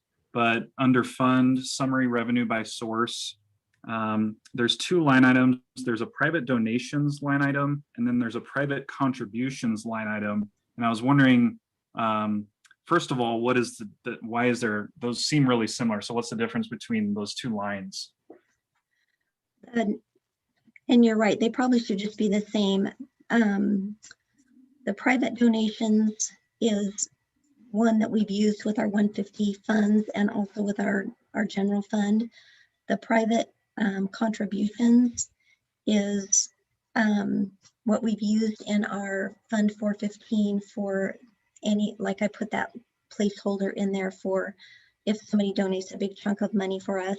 And I also know there's another series of numbers for our 280 funds, which are the student raised funds. And it's probably just because over time function numbers have gotten added and they weren't consistent with what the naming convention was. So something that we could clean up. Okay. And then just above that, function 1740 has the fees, which is the revenues from student fees. And I'm seeing in there, there's still $1.1 million allocated to that line. And so I'm just wondering, with our talks of eliminating and reducing fees, why that's there. So the numbers that you see in any of those are from our 280 funds. And I asked the principals to over budget in those areas in the event that there is something unusual that they need to raise money for. And I'm talking more about like if the band or the orchestra or another group wants to take a trip out of the country, they need to raise the money and we need to have the appropriation in there for them to spend it. There is no way that we're going to spend 1 point whatever million it is. It is just, and I don't babysit the principals on what they put in that. I just tell them budget high, because if you, for some reason, got some massive amount of money, you want to be able to spend it. So it's a little bit of a overinflated number. Okay. And does that correlate with, there's a line item for travel student out of district that is 44% higher than the pre-COVID year? I'm assuming that there's probably a correlation there. Yep. So the 1740 is going to be on the revenue side and the 343 is going to be on the expenditure side. And yes, it's budgeting if they, because I know the band and I believe the orchestra both are planning some big trips if they can do them, if there's no COVID restrictions. That is correct. In place. So that's what that's for. That is correct. Both of those out of district travels are on the next board meeting agenda. Both band and orchestra are planning big trips next year. Yeah, I hope so with a budget like that. Woo! I had a question about there too, Brian, if I can interrupt. I was looking at that too and thinking all that money is in there, but now I'm getting a better understanding that it's just holding a spot. Yeah, they have to earn it. Yeah. Yeah, and that's when I look at these budgets, the proposal, it's hard to remember that some of these are placeholders rather than actual dollars sitting there. So thank you for that explanation. I looked at that line. there was a line that talks about the USDA commodity distribution program, and Yes. in revenues it's 210 and expenditures it's 245, and so I just didn't know what that line item was and why those two didn't match up. Those actually should match, Brian, so that's a good catch. I'll have to fix that. Okay, and then what is that line item, just if you don't mind it? It's commodities that we get from the U.S. Department of Agriculture for our food service program, and we have to book the donation. Okay. I'm trying to flip through here as fast as I can to find all my spots.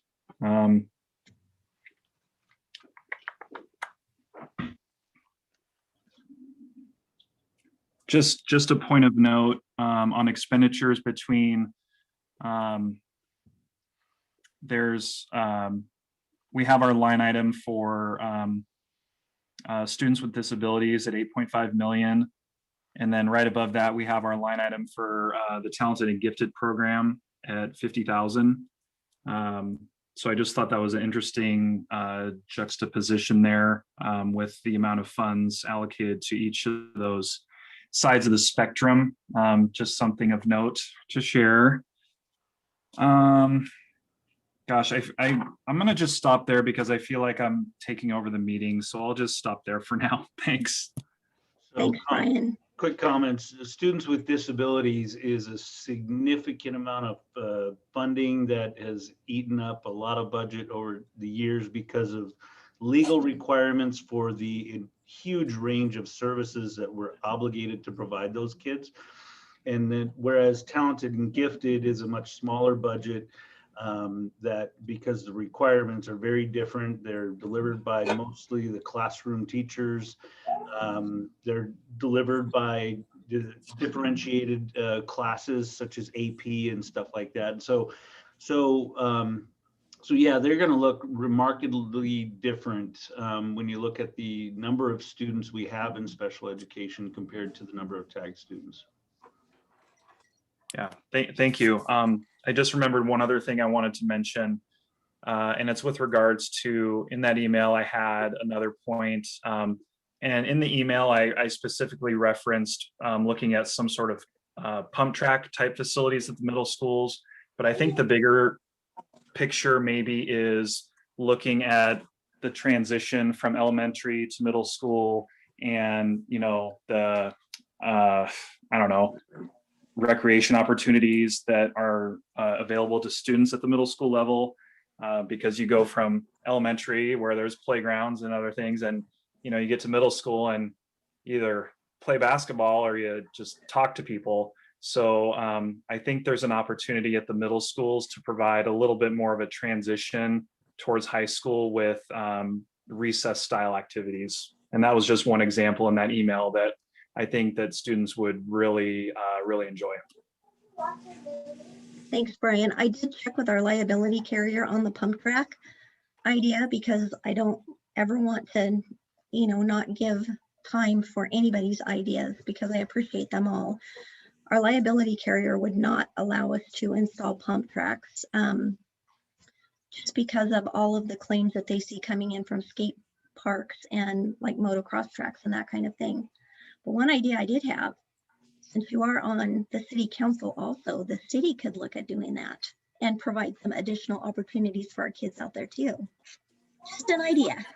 Believe it or not, I'm actually pushing it at the city too. So good for you. That's I'm working great. it from both sides. But if there's other opportunities, you know, for more education or more, you know, outside recreation opportunities at the middle school, and I don't need to come up with those. Anyone can come up with those, but I just think that would be great. I agree, Brian, because you're right. There's a definite difference from when they leave elementary school to when they get to middle school and the activities that they can do outside. It's either basketball or football or trying to wrestle each other on the field. So yes, I had boys. I know what to do at lunch.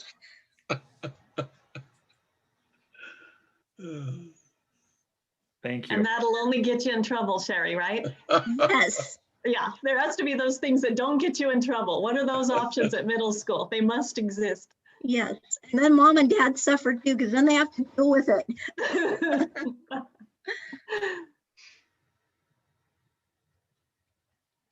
Thank you for your comments, Brian. I appreciate it. No problem. So this is Member Brownell. So just to clarify, if we have money allocated to contingency in the budget and that was approved, the whole budget was approved tonight, we could get together after those funds actually appear and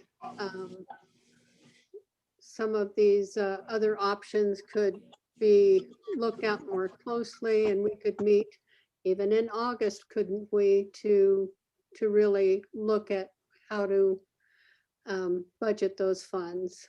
Yep. Correct. Yes, because an appropriation transfer will have to go to the board anyway before we can spend the money out of contingency. It has to be approved by the board. So yes, Debbie, you're right. We would have to come together again for that. But we would not be constrained to do that before having to vote as a board by the end of June. Correct. Right. So I think that we can feel comfortable approving this well thought out budget.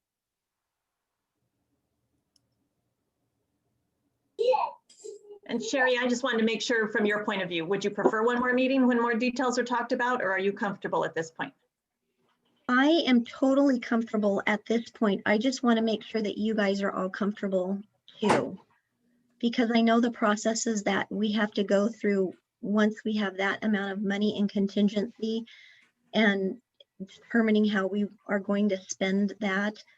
And especially this year, there's no way that we would move forward with anything without coming back to the board. And then we would invite the budget committee to any meetings that we have with the board where we're discussing what we're going to do with any of the COVID relief money.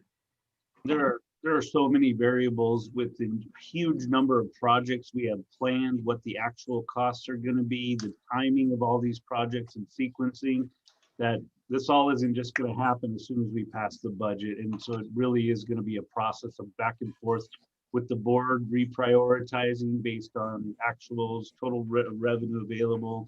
And we would definitely have opened that up to a budget committee discussion in the fall.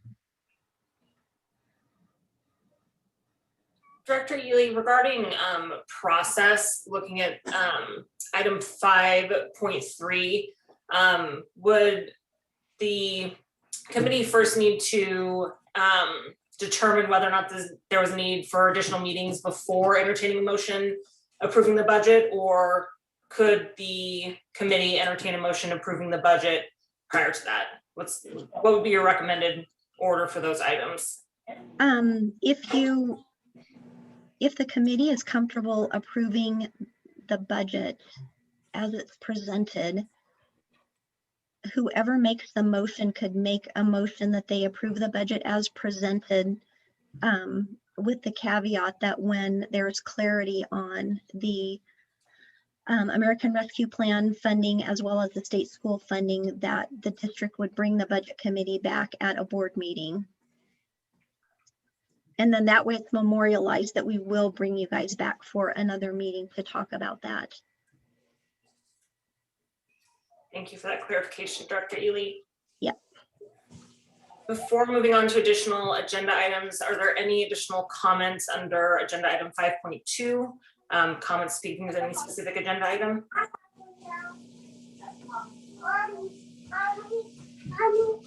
Agenda item 5.3, are there any comments or motions regarding the need for additional meetings?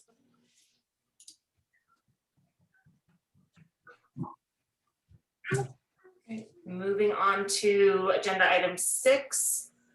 Do we have a motion regarding the approval of the proposed 2021-2022 budget?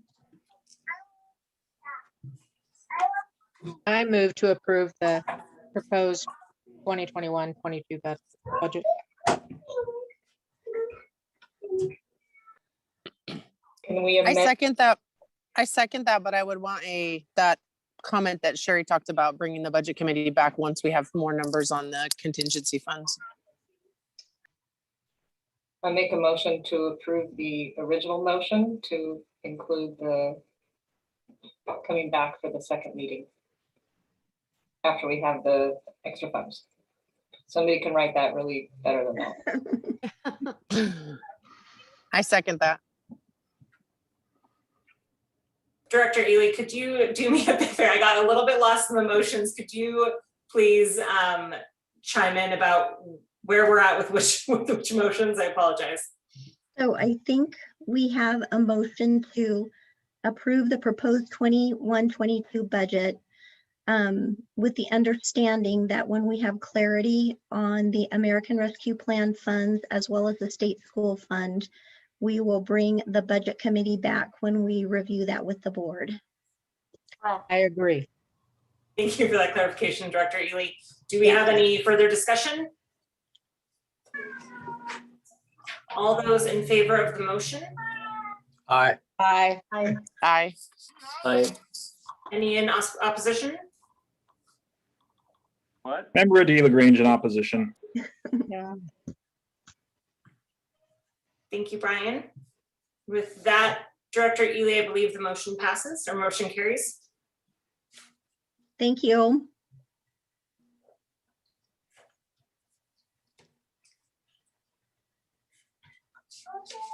So we can, if you are ready, you can adjourn the meeting now, unless there are any other comments from anyone. Thank you, Dr. Ely. Are there any additional comments before we adjourn? Member Brownell, I'm just in awe of Sherry and the entire district team who's worked on this complex and amazing budget, and I extend my appreciation and gratitude. Thank you, Debbie. I appreciate that. Good job, Sherry. Thank you. Member Vicky Mackey, I definitely second that motion. Thank you, guys. I appreciate that. Wonderful. Well, thank you to Superintendent Cole, Director Evans, members of the board of directors and the budget committee. And with that, we are adjourned. All right. Thank you guys Good so job, much. guys. Thank you. Bye-bye. Thank you. Bye.